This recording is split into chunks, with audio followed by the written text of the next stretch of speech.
같이 살자고 했던 선택이 잘못이었다. 당신은 자식이 결혼하면 같이 살자는 며느리의 말을 믿으시겠습니까? 저는 믿었습니다. 그리고 그 선택이 제 인생 최악의 결정이었다는 걸 3년이 지나서야 깨달았습니다. 안녕하세요. 오늘 이야기는 실제 사연을 바탕으로 전해드려요. 여러분, 영상 시작하기 전에 구독과 좋아요 버튼 꾹 눌러주세요. 여러분의 작은 관심이 더 좋은 사연을 소개하는데 힘이 됩니다. 제 이름은 김순자.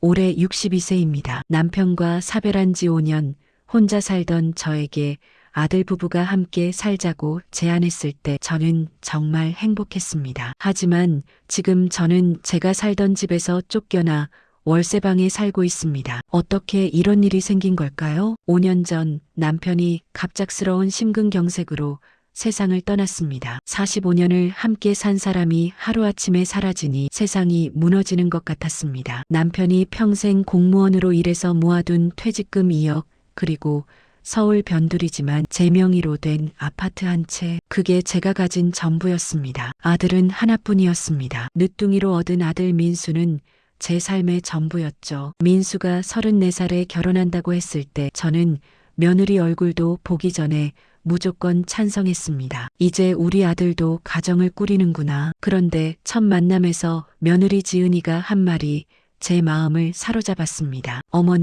어머님께서 혼자 사시는 게 너무 걱정돼요. 저희가 어머님 모시고 같이 살면 안 될까요? 요즘 세상에 시어머니랑 같이 살자는 며느리가 어디 있습니까? 저는 그 말에 눈물이 핑 돌았습니다. 아니야.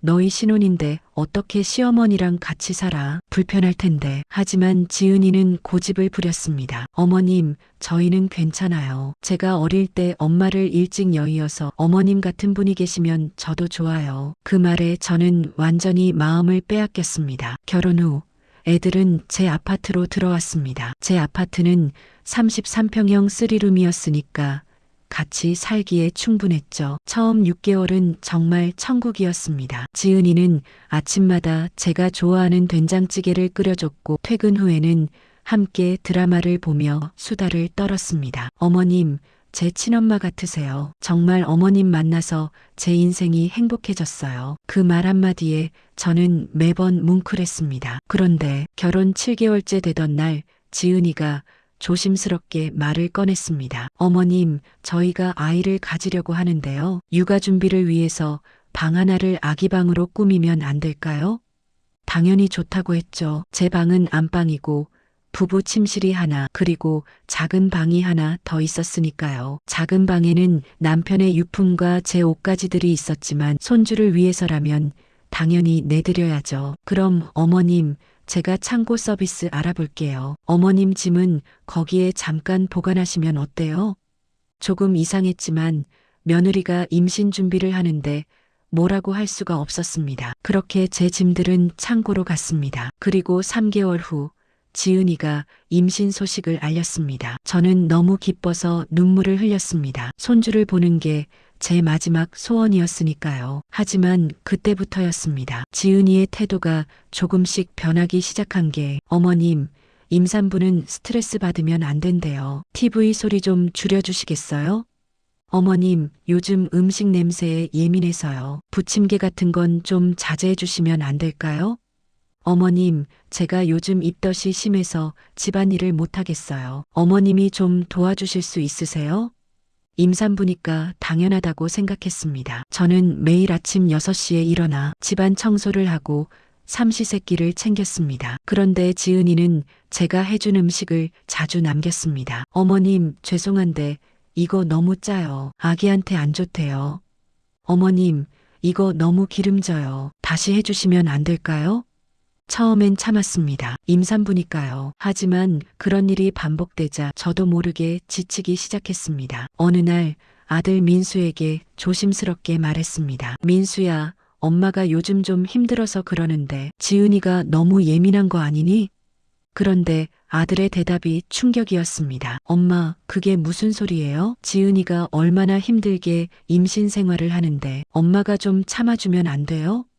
그날 밤 저는 혼자 방에서 울었습니다. 내 아들이 며느리 편만 들다니. 하지만 이건 시작에 불과했습니다. 지은이가 아들을 낳았습니다. 건강한 사내아이 준호. 저는 병원에 달려가 며느리 손을 잡고 말했습니다. 고생했어. 우리 며느리 정말 잘했어. 지은이는 웃으며 대답했습니다. 어머님, 이제 산후조리 좀 부탁드려요. 물론이죠. 할머니가 해줘야죠. 저는 웃으며 말했습니다. 하지만 산후조리는 제 상상을 초월했습니다. 지은이는 산후조리원에 가지 않고 집에서 조리하겠다고 했습니다. 어머님이 계신데 왜 돈 들여 산후조리원을 가요? 그렇게 저는 24시간 육아도우미가 되었습니다. 새벽 2시, 4시, 6시 아기가 울 때마다 제가 일어나서 분유를 타고 기저귀를 갈았습니다. 어머님, 제가 너무 피곤해서요. 어머님이 좀 봐주세요.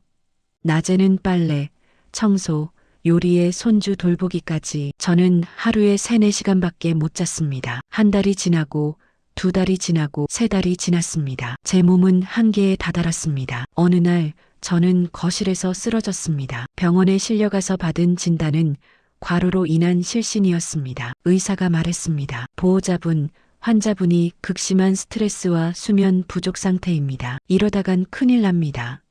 그제야 아들이 걱정하는 표정을 지었습니다. 엄마, 괜찮아요? 제가 몰랐네요. 하지만 지은이의 반응은 달랐습니다. 어머님, 그래도 준호는 누가 돌봐요? 어머님이 입원하시면 저희는 어떡하라고요? 그 순간 제 심장이 철렁 내려앉았습니다. 나를 뭘로 보는 거지? 퇴원 후 저는 아들에게 말했습니다. 민수야, 엄마가 이제 나이도 있고 힘들어서 그런데 육아도우미 좀 쓰면 안 될까? 그런데 그때였습니다. 지은이가 갑자기 눈물을 흘리며 말했습니다. 어머님, 제가 그렇게 못 믿어오세요? 제가 뭘 잘못했길래 어머님이 저를 믿지 못하시는 거예요? 저는 어머님을 친엄마처럼 생각했는데 어머님은 저를 그냥 며느리로만 보시는 거네요. 그리고는 방으로 들어가서 문을 닫아버렸습니다. 아들이 제게 말했습니다. 엄마, 지은이가 얼마나 상처받았는지 알아요? 엄마가 사과하세요. 저는 결국 며느리에게 사과했습니다. 미안해. 내가 괜히 그런 말을 했구나. 그 순간 지은이의 눈빛을 저는 지금도 잊을 수가 없습니다. 슬픔이 아니었습니다. 분노도 아니었습니다. 그건 승리의 미소였습니다. 하지만 그때는 제가 착각인 줄 알았습니다. 준호가 돌이 되던 날이었습니다. 온 가족이 모여 돌잔치를 집에서 소박하게 했습니다. 그날 저녁 지은이가 말했습니다. 어머님, 저희가 말씀드릴 게 있어요. 민수와 지은이가 함께 제 앞에 앉았습니다. 어머님, 준호가 이제 컸잖아요. 그리고 저희가 둘째도 계획하고 있고요. 그런데 이 집이 어머님 명의로 되어 있으면 나중에 상속 문제도 복잡하고 세금도 많이 나온대요. 그래서 어머님, 이 집을 민수 명의로 증여해 주시면 안 될까요? 저는 귀를 의심했습니다. 지은이가 웃으며 말을 이었습니다. 어머님, 걱정하지 마세요. 명의만 민수 앞으로 넘기는 거예요. 어머님은 당연히 계속 여기서 사시는 거고요. 그리고 요즘 증여세 면제 한도가 있다던데 지금 하시면 세금도 안 나온대요. 어머님이 나중에 돌아가시면 어차피 민수가 상속받을 건데 미리 하시는 게 낫지 않을까요? 제 머리가 하얘졌습니다. 이 사람들이 내가 살아있는데 벌써 상속 얘기를?